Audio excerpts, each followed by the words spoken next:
Il y avait comment le bout de Il était Sonic? comme ça. Chacal, il est désolé. Que dis-je? Il est sorry. Carrément, il fait des supplications. Tellement le Hobbs, il est boosté, ça lui attrape la jambe. Pendant tout le combat, il cherchait des takedowns. Même à l'UFC, on fait pas ça. Le poteau, il voulait lutter comme un Daguestanais. Ça lui a mis une patate, double fracture de la mâchoire. Même dans Mortal Kombat, on tape pas les humains comme ça. C'est pour ça qu'il courait sur toute la map. Carrément, il faisait du 15-15. C'était cardio. Il faisait que fuir pour retarder son KO. Joshua, il a mis un jet piston. Ça lui a dévissé les chicots. Même si on sait que le combat, il était scripté, il a eu le courage et l'audace de mettre les gants. C'est respectable. Joshua, il aurait tellement pu le mettre KO dès les 2 premiers rounds. Pour 90 millions, il a joué le jeu. Il y avait tellement d'argent, le combat, on dirait un gage. Et un de ses potos, il lui a dit Mon coach arrive à combien résister à d'euros tu me ça. prends une patate d'Anthony Joshua et tu finis en balle. En vrai, on fait les mecs, on aurait été dans le vide, on aurait tous couru. Il savait très bien que ça allait finir en KO. Il a vraiment rien à perdre. À part sa mâchoire, sa dignité et beaucoup d'aura. En tout cas, maintenant, les combats Netflix, c'est à éviter, c'est du scénario. On se rapproche du cash là carrément. J'ai capté maintenant, c'est tout pour la plata. C'est le business.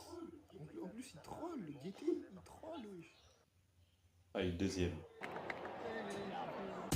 Wesh. Il a mis au dos, on dirait un chevaucheur de cochon. Les poteaux, on dirait Ralph Lauren. Il fait de l'équitation. Théma comment il est concentré. On dirait le prince dans Clash Royale. Que dis-je, le prince ténébreux. Le poteau, il a fini en sac à dos. On dirait le sac à dos à Dora. On dirait un familier. On dirait un item saisonnier. Et puis j'ai l'impression qu'il voulait jouer à saute-mouton. Mais vas-y, ça flotte. Au lieu de ça, il a sauté sur son poteau comme le méga chevalier. Il a sauté sur son dos comme sur un deux roues. Il a pris son poteau pour un T-Max. Tellement Yamal, il est chaud, ça veut le rattraper en T-Max. Ça triche, ça triche. Ils se sont assemblés comme un Megazord. Ils sont en 2 pièces. On dirait des Lego Ninjago. Quand je les guette carrément, je retombe en enfant. C'est une dinguerie de tomber en duo. Il est tombé de son fidèle destrier. Théma la pose du Moyen-Âge. On dirait un tableau équestre. C'est des bails de Napoléon Bonaparte. Non, avec tout le respect, mais un peu de respect. C'est une dinguerie de sauter sur son poteau. Où est-ce qu'il a l'inspiration?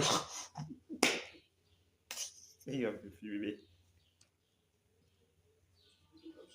Jet ski, il lui a sauté dessus, on dirait un scooter débridé. Et puis les voilà qui béton sur le sol. Le mec d'en bas, il a tout pris. Force à lui. Tout ça pour stopper Yamal. Vraiment, ça valait pas le coup. Ils sont béton à perte. Puis comme t'es resté jusqu'au bout de la vidéo, mets-moi l'emoji cheval en commentaire. Je le ferai. T'as capté, hein? N'oublie pas. L'emoji. Bon, les gars, c'est deuxième vidéo pour cadeau, vu que c'est Noël. Donc, joyeux Noël à vous. Et n'oubliez pas de vous abonner. Allez, salut.